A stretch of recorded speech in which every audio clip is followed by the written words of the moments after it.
Okay, sandali na lang 'to, hindi na ako hindi, sige tubusin ko na lang para maganda. Pub tours, yon pumunta kami una dun sa Songping. Ewan ko nakakalimutan ko yung pangalan eh, parang basta makikita nila sa pictures. Ininom ko yung beer, Schneider Weiss, yung pangalan ng beer. Nagbayad kami 2 euros and 90 centavos for a half a liter. Tinungga ako kasi nauuhaw ako. Wala na akong pakialam kung beer ba siya hindi, pero ang lamig-lamig niya kaya okay lang. Ay malamig din. Sinamahan pa nung lamig ng panahon, so umuuhaw ako. Talagang nilaklak ko siya talaga ng todo. After no, pumunta kami sa isang Irish pub. Kaso hindi kami nakapasok, sobrang puno, pero ang cool nung pasukan nila. Ayun, Murphy's Law yung pangalan ng Irish pub.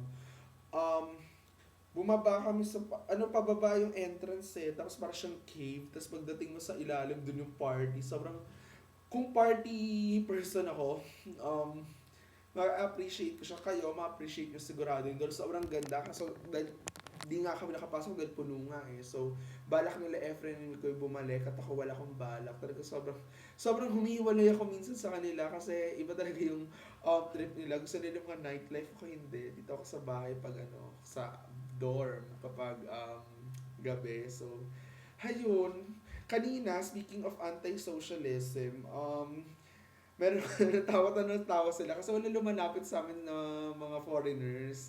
Kasi hindi kami kinakausap. Mukha talaga ata kaming boring kausap. So, as in tatlo lang, kami lang nag-uusap. Pero gusto namin mag-approach. Pero wala talaga nakikipag-approach sa amin. Tapos humirit ako na kailangan na namin tanggalin yung kailangan na namin i-end yung aming offline iwas banyaga. Tawa ng tawa sila Efren at si Mikoy dun sa term na yun. So, ewan ko. Hindi naman siya hidden for me. Pero, oh well. Ka-status daw. So, pag nagkaroon na ng internet at nakabasa niyo meron ng offline iwas banyaga, sa akin ang galing yon. Ay, talaga may credits. Pero anyways, nung ika-third bar na, hindi ko na gusto talaga magstay. As in, umupo na lang kasi kami, tapos kami na lang nila Efren din mo, kung nakatunga nga lang kami kasi walang lumalapit, tapos pinapanood namin ng iba na nag-uusap-usap, nakakapag-make friends na wala na ako sa mood noon, tapos nahilo pa ako din dun sa beer na ininom ko. So, umuwi na lang ako mag-isa. Naiwan sa Efren and Mikoy, ewan ko, uminom pa sila ng flaming. Gusto ni Mikoy uminom ng flaming na, ayun, basta may sinasabi siya flaming shot ata, yung umaapoy. So, ayun, umuwi na lang ako, tapos nakita ko may shawarma. Tinikman ko kasi tawag nila kebab. Kebab, hindi kebab kebab. So, tinikman ko, mas masarap yung dito kaysa dun sa atin. Parang, ewan ko, malakad pa, tapos sobrang sarap nung sauce, pati nung beef. I paid for 4 euros for that. And then, bumili ako ng McDo ngayon para tomorrow sa breakfast ko. Actually, dapat ngayon siya kainin pero busog na talaga ako. Ewan ko ba't nga ako napabili, pero wala lang. Ewan ko, dapat tigil-tigilan ko na yan. So, yun lang yung nangyari sa akin. Naligo na ako and everything. Stuff. Lagi naman ako nakapajama kapag kapag nag-video vlog ko napapansin.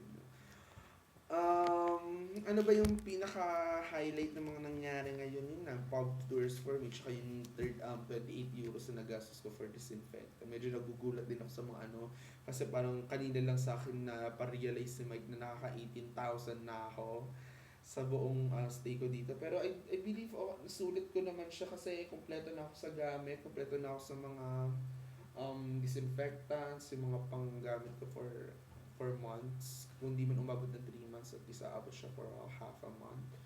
Um, Yun. So, from starting tomorrow, food na lang talaga yung problema na gagastusin ko. So, no problem na. Yun lang. Good night. Tapos tomorrow, kwento ko yung mangyayari kasi may tour kami sa buong Regensburg. Okay?